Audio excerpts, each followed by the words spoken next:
Hi hello friends, ಎಲ್ಲರಿಗೂ ನಮ್ಮ ಅಮ್ಮನ ಅಡುಗೆಗೆ ಸ್ವಾಗತ. ನೀವೇನಾದರೂ ಹೊಸದಾಗಿ ನಮ್ಮ ಚಾನಲ್ ನೋಡ್ತಾ ಇದ್ದೀರಾ, ನಮ್ಮ ಅಮ್ಮನ ಅಡುಗೆ ಚಾನಲ್ ಸಬ್ಸ್ಕ್ರೈಬ್ ಮಾಡ್ಕೊಂಡಿಲ್ಲ ಅಂದರೆ ಸಬ್ಸ್ಕ್ರೈಬ್ ಮಾಡ್ಕೊಳ್ಳಿ. ಹಾಗೆಯೇ ಪಕ್ಕದಲ್ಲಿ ಬರುವ ಬೆಲ್ ಐಕಾನ್ ಕ್ಲಿಕ್ ಮಾಡ್ಕೊಳ್ಳಿ. ಇವತ್ತು ನಾನು ಮಾಡ್ತಾ ಇರುವಂಥ ರೆಸಿಪಿ ಮೀನು ಸಾಂಬಾರು ಮಾಡೋದು ಹೇಗೆ ಅಂತ ತೋರಿಸ್ಕೊಡ್ತಾ ಇದ್ದೀನಿ. ತುಂಬಾ ರುಚಿಯಾಗಿರುತ್ತೆ. ನಾನಿಲ್ಲಿ ತಗೊಂಡಿರುವಂತಹ ಮೀನು ಬಾಂಗ್ಡಾ ಮೀನಲ್ಲಿ ಮಾಡೋದು ಹೇಗೆ ಅಂತ ತೋರಿಸ್ಕೊಡ್ತಾ ಇದ್ದೀನಿ. ಸಖತ್ತಾಗಿರುತ್ತೆ ಟೇಸ್ಟ್ ಮಾತ್ರ. ಬನ್ನಿ ಇಂಗ್ರೀಡಿಯೆಂಟ್ಸ್ ಏನೇನಂತ ನೋಡ್ಕೊಂಬರೋಣ.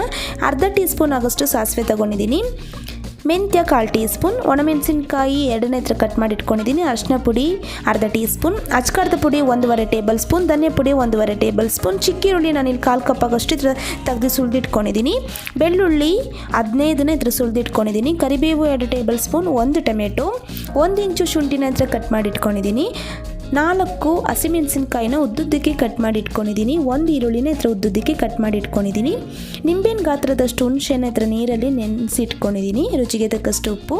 ಇಲ್ಲಿ ಕೊಬ್ಬರಿ ಎಣ್ಣೆ ನಾನು 4ರಿಂದ 5 ಟೇಬಲ್ ಸ್ಪೂನಷ್ಟು ತೊಗೊಂಡಿದ್ದೀನಿ. ಇಲ್ಲಿ ನಾನು 1 kg ಆಗೋಷ್ಟು ಬಾಂಗ್ಡಾ ಮೀನನ್ನ ಕ್ಲೀನ್ ಮಾಡಿ ಕಟ್ ಮಾಡಿ ಇಟ್ಕೊಂಡಿದ್ದೀನಿ. ಮಾಡೋದು ಹೇಗೆ ಅಂತ ನೋಡೋಣ. ಮೊದಲು ಸ್ಟವ್ ಹಚ್ಚಿ ಒಂದು ಪ್ಯಾನ್ ಇಟ್ಕೊಂಡು ಇವಾಗ ನಾನು ಕೊಬ್ಬರಿ ಎಣ್ಣೆ 1 ಟೇಬಲ್ ಸ್ಪೂನಷ್ಟು ಹಾಕ್ಕೊಂಡಿದ್ದೀನಿ. ಹಾಕ್ಕೊಂಡು ಚಿಕ್ಕ ಈರುಳ್ಳಿನ ನಾನು ಇದೇ ಥರನೇ ಚೆನ್ನಾಗಿ ಫ್ರೈ ಮಾಡ್ಕೊತಾ ಇದ್ದೀನಿ. ನಾವಿಲ್ಲಿ ಮೀನು ಸಾರು ಮಾಡುವಾಗ ಕೊಬ್ಬರಿ ಎಣ್ಣೆ ಹಾಕಿ ಮಾಡೋದ್ರಿಂದನೇ ರುಚಿ ಹೆಚ್ಚುತ್ತೆ ಫ್ರೆಂಡ್ಸ್, ಚೆನ್ನಾಗಿರುತ್ತೆ ಟೇಸ್ಟು. ನಿಮ್ಗೆ ಏನಾದರೂ ಕೊಬ್ಬರಿ ಎಣ್ಣೆ ಬೇಡ ಅಂದರೆ ಮಾಮೂಲಿ ನೀವು ಯಾವ ಎಣ್ಣೆ ಯೂಸ್ ಮಾಡ್ತೀರಾ ಅದರಲ್ಲೇ ಮಾಡ್ಕೋಬೋದು. ಇವಾಗ ನೋಡಿ ನಾನು ಚಿಕ್ಕ ಈರುಳ್ಳಿನ 1-2 ನಿಮಿಷ ಚೆನ್ನಾಗಿ ಫ್ರೈ ಮಾಡಿಕೊಂಡು ಸಪ್ರೇಟಾಗಿ ಎತ್ತಿಟ್ಕೊಂಡಿದ್ದೀನಿ. ಇವಾಗ ಅದೇ ಪ್ಯಾನಿಗೆ ನಾನು ಒಂದು ಟೊಮೆಟೊನ ಕಟ್ ಮಾಡಿ ಅದನ್ನು ಕೂಡ ಫ್ರೈ ಮಾಡ್ಕೊತಾ ಇದ್ದೀನಿ. ಅಂದರೆ ಟೊಮೆಟೊ ಲೈಟಾಗಿ ಸಾಫ್ಟ್ ಆಗಬೇಕು, ಫುಲ್ಲು ಚೆನ್ನಾಗಿ ಇದಾಗೋದು ಬೇಡ, ಲೈಟಾಗಿ ಫ್ರೈ ಆದರೆ ಸಾಕಾಗುತ್ತೆ. ನೋಡಿ ಇದು ಕೂಡ 1 ನಿಮಿಷ ಫ್ರೈ ಮಾಡ್ಕೊಂಡು ಸಪ್ರೇಟಾಗಿ ಎತ್ತಿಟ್ಕೊತಾ ಇದ್ದೀನಿ. ಇವಾಗ ನಾನು ಮಿಕ್ಸಿ ಜಾರ್ಗೆ ಈರುಳ್ಳಿನ ಫ್ರೈ ಮಾಡಿ ಇಟ್ಕೊಂಡಿದ್ನಲ್ಲ ಚಿಕ್ಕ ಈರುಳ್ಳಿನ ಅದನ್ನು ಮಿಕ್ಸಿ ಜಾರ್ಗೆ ಹಾಕ್ಕೊಂಡು ಪೇಸ್ಟ್ ಮಾಡ್ಕೊಂಡು ಬರ್ತಾಯಿದ್ದೀನಿ. ನಿಮ್ಗೇನಾದರೂ ನೀರು ಬೇಕು ಅಂದರೆ ಸ್ವಲ್ಪ ಹಾಕ್ಕೊಳ್ಳಿ. ನೋಡಿ ಈ ಥರ ಚೆನ್ನಾಗಿ ಪೇಸ್ಟ್ ಮಾಡಿ ಇಟ್ಕೊಂಡಿದ್ದೀನಿ.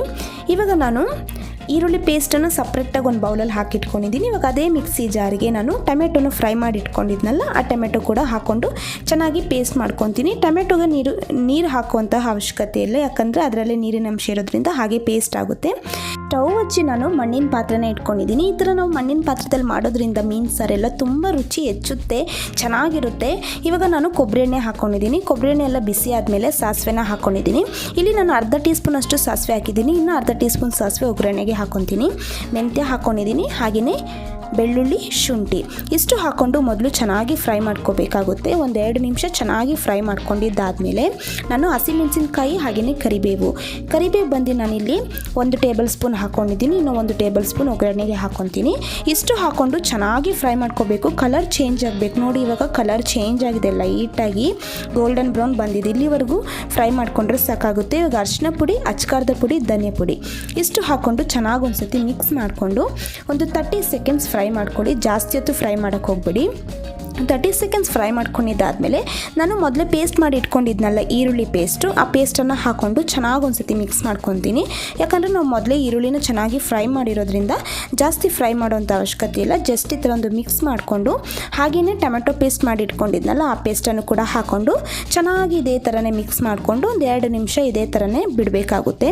ನೋಡಿ ಚೆನ್ನಾಗಿ ಈ ಥರ ಎಲ್ಲ ಮಿಕ್ಸ್ ಮಾಡಿಕೊಂಡು ಹಾಗೆಯೇ ನಾನು ಮಿಕ್ಸಿ ಜಾರ್ಗೆ ಒಂದು ಸ್ವಲ್ಪ ನೀರು ಹಾಕ್ಕೊಂಡು ಆ ನೀರನ್ನು ಹಾಕ್ಕೊಂಡಿದ್ದೀನಿ. ಯಾಕಂದರೆ ಅದರಲ್ಲೂ ಕೂಡ ಸ್ವಲ್ಪ ಟೊಮೆಟೊ ಪೇಸ್ಟ್ ಎಲ್ಲ ಇರುತ್ತೆ, ಅದಕ್ಕೂ ಸ್ವಲ್ಪ ನೀರು ಹಾಕ್ಕೊಂಡು ಚೆನ್ನಾಗಿ ಒಂದ್ಸತಿ ಮಿಕ್ಸ್ ಮಾಡ್ಕೋಬೇಕಾಗುತ್ತೆ. ಈಗ ನಾನು ರುಚಿಗೆ ತಕ್ಕಷ್ಟು ಉಪ್ಪನ್ನು ಹಾಕ್ಕೊಂಡು ಒಂದ್ಸತಿ ಚೆನ್ನಾಗಿದೆ ಈ ಥರನೇ ಮಿಕ್ಸ್ ಮಾಡ್ಕೊತಾ ಇದ್ದೀನಿ. ಇವಾಗ 1-2 ನಿಮಿಷ ಹೀಗೆ ಬಿಡಬೇಕಾಗುತ್ತೆ. ಅದು ಚೆನ್ನಾಗಿ ಲೈಟಾಗಿ ಇದೇ ಥರ ಕುದಿ ಬರುತ್ತಲ್ಲ, ಈ ಟೈಮಲ್ಲಿ ನಾನು ಮೊದಲೇ ಹುಣಸೆನ ನೆನೆಸಿಟ್ಕೊಂಡಿದ್ನಲ್ಲ ಚೆನ್ನಾಗಿ ಕೈಯಲ್ಲೇ ಕಿವುಚ್ಬಿಟ್ಟು ಆ ರಸ ಮಾತ್ರನೇ ಹಾಕ್ಕೊಂಡಿದ್ದೀನಿ. ಹಾಕ್ಕೊಂಡು ಚೆನ್ನಾಗಿ ಇದೇ ಥರನೇ ಮಿಕ್ಸ್ ಮಾಡ್ಕೋಬೇಕಾಗುತ್ತೆ. ನೋಡಿ ಫ್ರೆಂಡ್ಸ್, ಇದೇ ಥರನೇ ಚೆನ್ನಾಗಿ ಮಿಕ್ಸ್ ಮಾಡ್ಕೊಂಡಿದ್ದಾದಮೇಲೆ ನಾನು ನೀರಲ್ಲಿ 1 ಗ್ಲಾಸ್ ಹಾಕ್ಕೊಂಡಿದ್ದೀನಿ. ಯಾಕಂದರೆ ಈ ಮೀನು ಸಾಂಬಾರು ಇನ್ನೂ ಗಟ್ಟಿಯಾಗುತ್ತೆ, ಅದಕ್ಕೆ ನೀರು ನಾವು ಹಾಕ್ಕೊಂಡು ಚೆನ್ನಾಗಿ ಕುದಿಸ್ಕೋಬೇಕು.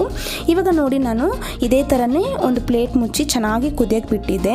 1-2 ನಿಮಿಷ ಚೆನ್ನಾಗಿ ಈ ಥರ ಕುದ್ದಿದ್ದಾದಮೇಲೆ ಇವಾಗ ನಾನು ಮೀನನ್ನು ಹಾಕ್ಕೊತಾ ಇದ್ದೀನಿ. ಫಸ್ಟು ನಾವು ಚೆನ್ನಾಗಿ ಕುದಿಸ್ಕೋಬೇಕು, ಅದಾದಮೇಲೆ ಮೀನನ್ನು ಹಾಕ್ಕೋಬೇಕಾಗುತ್ತೆ. ಇಲ್ಲಿ ನಾನು ಮೀನು ನೋಡಿ ಈ ಥರ ಮೀಡಿಯಮ್ ಸೈಜಲ್ಲಿ ಈ ಥರ ಚಿಕ್ಕ ಚಿಕ್ಕದಾಗಿ ಕಟ್ ಮಾಡಿ ಹಾಕ್ಕೊಂಡಿದ್ದೀನಿ.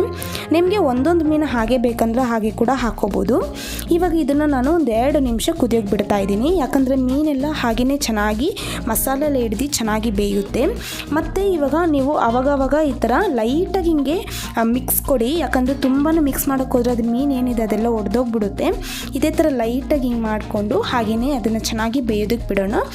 ಇವಾಗ ಇನ್ನೊಂದು ಸೈಡ್ ನಾನು ಸ್ಟವ್ ಹಚ್ಚಿ ಒಂದು ಪ್ಯಾನ್ ಇಟ್ಕೊಂಡು ಎಣ್ಣೆನ ಹಾಕ್ಕೊಂಡಿದ್ದೀನಿ. ಎಣ್ಣೆ ಹಾಕಿದಾದ್ಮೇಲೆ ಸಾಸಿವೆ ಹಾಕ್ಕೊಂಡಿದ್ದೀನಿ, ಅರ್ಧ ಟೀ ಸ್ಪೂನ್ ಸಾಸಿವೆ, ಒಣಮೆಣಸಿನ್ಕಾಯಿ ಹಾಗೆಯೇ ಕರಿಬೇವು ಇಷ್ಟು ಹಾಕ್ಕೊಂಡು ಲೈಟಾಗಿ ಫ್ರೈ ಮಾಡ್ಕೊಂಡಿದ್ದಾದಮೇಲೆ ನಾನು ಇವಾಗ ಈರುಳ್ಳಿನ ಹಾಕ್ಕೊತಾ ಇದ್ದೀನಿ.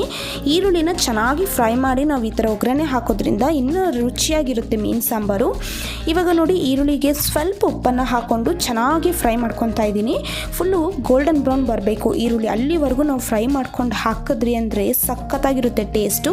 ನೋಡಿ ಇದೇ ಥರನೇ ಅದು ಕಲರ್ ಚೇಂಜ್ ಆಗ್ತಾ ಬರ್ತಾ ಇರುತ್ತೆ. ಇವಾಗ ನೋಡಿ ಫ್ರೆಂಡ್ಸ್, ಗೋಲ್ಡನ್ ಬ್ರೌನ್ ಬಂದಿದೆ ಈರುಳ್ಳಿ.